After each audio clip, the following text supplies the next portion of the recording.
যে আমার চেতনা, যে আমার বিশ্বাস। আজকের নারায়ণগঞ্জ মহানগর তারেকিয়া পরিষদের পক্ষ থেকে দেশনেত্রী বেগম খালেদা জিয়ার ৮০তম জন্মবার্ষিকী উপলক্ষে নারায়ণগঞ্জ মহানগর তারেকিয়া পরিষদের সংগ্রামী সাধারণ সম্পাদক হাজী রাশেদ আহমেদ টিটু ভাই এবং আমাদের আনোয়ার ভাইয়ের এবং অতিথি হিসাবে বাপি ভাইকে আমরা প্রধান বক্তা হিসাবে পেয়ে আনন্দিত।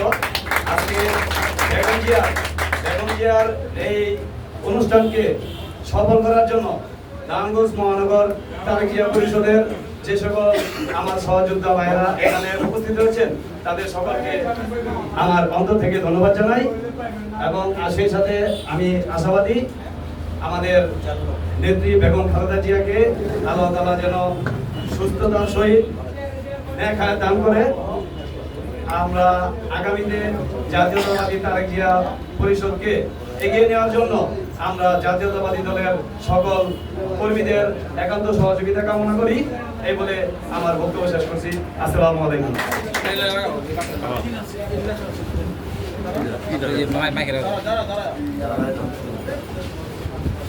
এখন আপনাদের সামনে মূল্যবান বক্তব্য রাখবেন আজকে এই অনুষ্ঠানের প্রধান বক্তা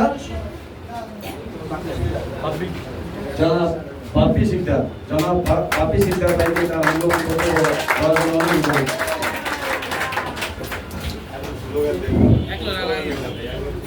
ওরা ই নাই আবার নাই